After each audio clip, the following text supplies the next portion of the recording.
preguntar, bueno, retomando esto de que abordas distintos géneros, ¿hay alguno que te guste más o por qué? Vaya, ¿y por qué no? No, de hecho los cambio mucho. De hecho, muchos de los géneros que he hecho ni me gustan. O sea, yo normalmente no leo novelas de ciencia ficción y no leo policial, pero he hecho una novela de ciencia ficción y un policial porque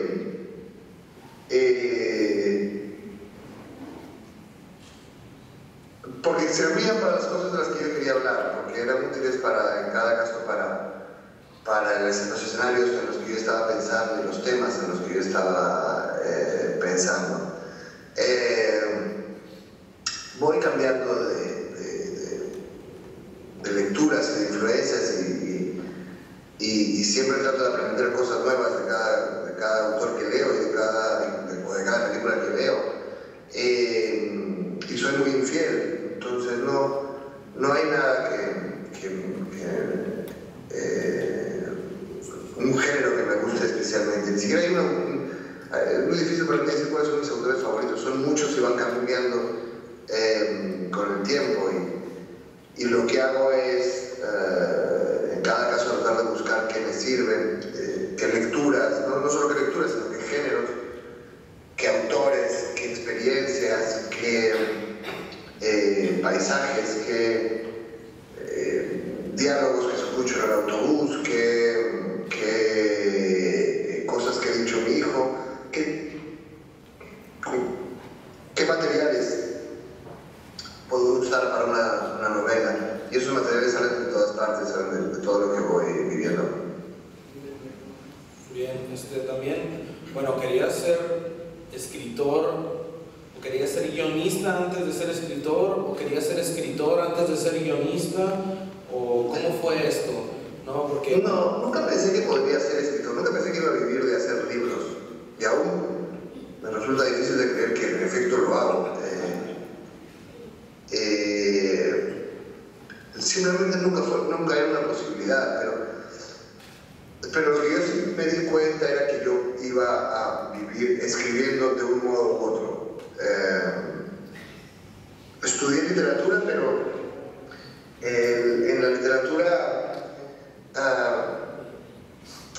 por alguna razón, en las facultades de arte te enseñan a pintar y a esculpir obras. En las de música te enseñan a ejecutar música, a leer música y a tocarla. En las de actuación te enseñan a subirte al escenario y a actuar. Pero en las de literatura te enseñan crítica. Es algo muy extraño. Te enseñan a leer, y eso es muy importante, no lo desprecio para nada. Te enseñan a leer, a analizar, a entender los textos. Pero nadie cree que puedas aprender a escribirlos. Y eso fue muy útil, pero yo tenía claro que yo no iba a ser, al menos en principio, un académico, que yo quería escribir, que yo quería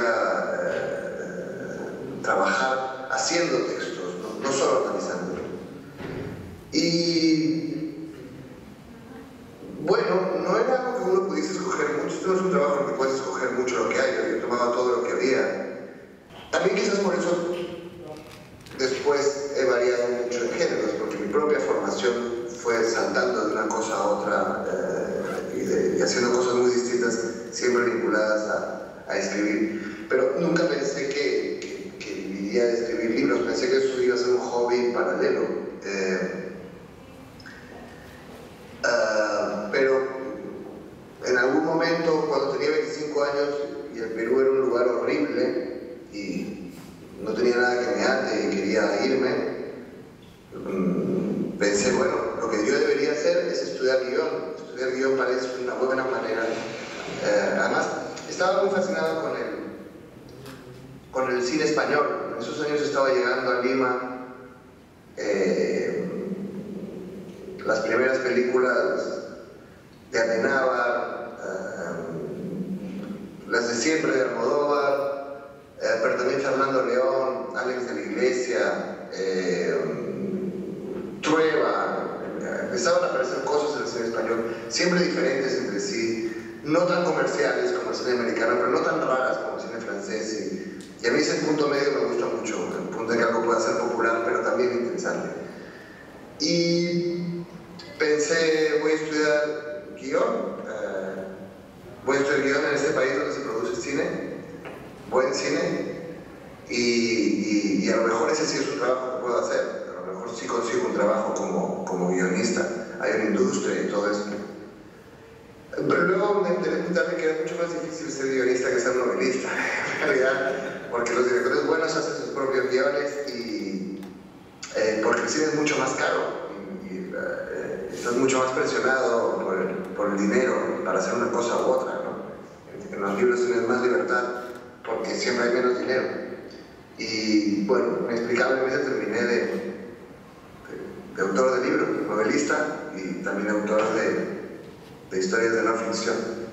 ¿Cómo es la vida de un escritor antes y después de un premio de talla internacional, como en tu caso el Alfaguara? ¿Cómo fue ese cambio de cuando tú escribías por necesidad a ahora que ya te puedes dedicar a esto? ¿Cómo cambia la vida de un escritor con un premio tan importante?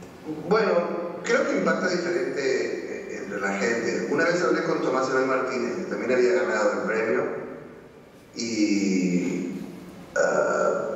y él me dijo que cuando él había ganado el premio y le había dicho que tenía que hacer una gira internacional, él dijo, no, gira ni tonterías, yo voy a hacer máximo 3 países, los 3 que ustedes quieran, pero 3 países. Porque bueno, él ya tenía una edad y se cansaba, pero también porque no lo necesitaba. Él ya era un tipo muy establecido cuando gana el premio. Él tenía una vida académica que le gustaba y una vida periodística y entre ambas podía vivir tranquilamente y escribir lo que quisiera. Cuando yo lo gané venía de la nada. Yo lo que pensé fue todo lo contrario. Esta es la ocasión de situar mi trabajo en todas partes. Vamos a hacer... Los editores estaban encantados porque dijeron, bueno, no sabemos qué tan grande quieres hacer la promoción. Y yo dije algo así como, todos, vamos a ir a todos. Y no quiero que nos tengamos nunca. Y fue un año brutal. Fue mi año popstar, de promoción por todas partes. Como yo venía de ser periodista, era divertido estar del otro lado y también manejar esto del otro lado del micrófono. Pero además era una novela política y era un año electoral en buena parte de América Latina. En México también, de hecho, en el 2006. Y entonces eso lo hacía muy interesante. Me daba una ocasión de entrar en contacto con mucha gente y saber muy bien lo que estaba pasando en los países. Usé la promoción para hacer otro libro que es una crónica de todos los sitios que iba visitando. Tuve un colapso nervioso, y tengo un problema crónico de oídos por el exceso de aviones, pero creo que eso es lo que he hecho siempre. Siempre he escogido, no sé si es una vida buena o mala, pero una vida en la que haya cosas que contar. Creo que eso es importante si vas a ser escritor. Normalmente muchas de las elecciones en mi vida han sido desastrosas, pero rentables creativamente. Me han dado cosas de las que hablar y de qué hacer libros. Y eso al final también fue así. También fue no solamente una manera de promocionar mi trabajo, sino de vivir cosas, ver gente, conocer países que luego me han servido para hacer otros libros. Pero ahora ya no puedo vivir así. Agradezco que existe el Skype y poder hacer esto así aquí en mi casa, porque es agotador, tengo 2 hijos, y luego deja de ser divertido después de un tiempo. Pasé 3 años sin estar en casa un mes entero, y llega un punto en que ya no tiene gracia, te sientes muy solo. Los viajes son, en el fondo, y sobre todo los viajes promocionales, viajes en que hablas con mucha gente pero no tienes una verdadera relación con nadie, son agotadores.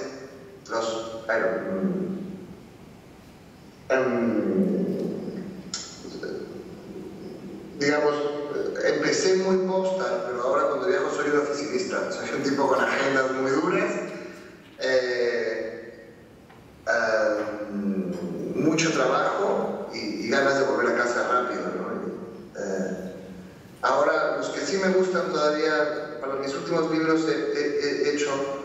viajes de un mes largos, nada promocionales, a sitios para investigar o vivir y a partir de ahí crear un libro.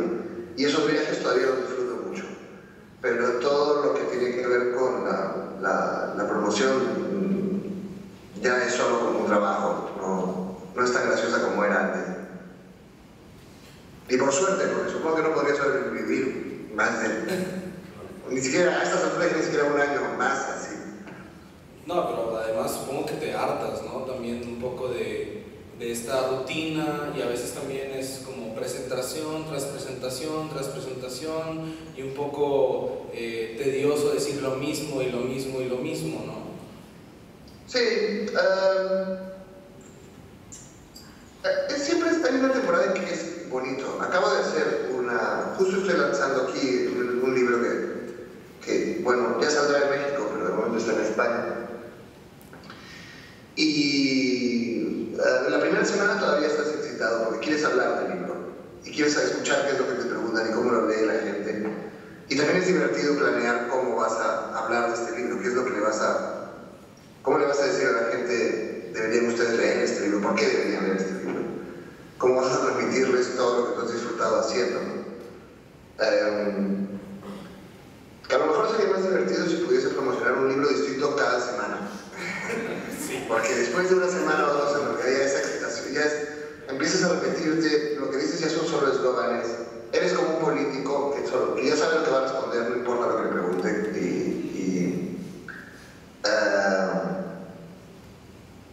Me pierdo la excitación de los primeros días, ¿no? Pero bueno, es parte del trabajo, tampoco te puedes quejar de que tu trabajo sea viajar y hablar de ti mismo. La mayor parte de la gente tiene trabajos mucho peores en realidad y se cansa de cosas mucho peores, así que creo que uno tiene que tener siempre en cuenta que yo tengo que tener siempre en cuenta que soy privilegiado y que además esto se podría acabar en cualquier momento. O sea, es una carrera muy inestable. Lo normal es que tengas grandes picos y grandes caídas. Es muy regular el arte. Así que cuando estoy cansado pienso, no te quejes y disfrútalo mientras puedes, porque a lo mejor realmente se acaba mañana y entonces llorarás porque ya no lo tienes. Claro, bueno, hace un momento hablabas de cómo pues hablas con mucha gente, pero en realidad no tienes una verdadera relación con nadie, ¿no? Y bueno, la mayoría de tus personajes en todas tus obras están solos. ¿Tú te sientes solo? ¿O cómo es Santiago en la soledad? Ya no me siento solo. Ahora tengo hijos y eso lo cambia todo. Y una esposa, tengo una familia que cambia tu lugar en el mundo. Pero antes era una persona que cambiaba mucho de sitio, cambiaba mucho de oficio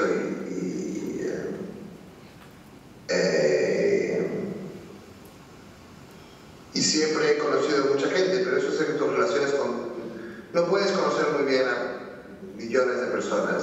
Si te mueves en tantos sitios y conoces a tanta gente, tus relaciones con ella tienden a ser superficiales, cosa que no me importaba en realidad. Pero cuando tienes hijos, pues no sé, yo hoy he llegado de un viaje a casa y mi hijo ha salido corriendo a abrazarme. Antes de tener hijos nadie sale corriendo a abrazarte, nadie sale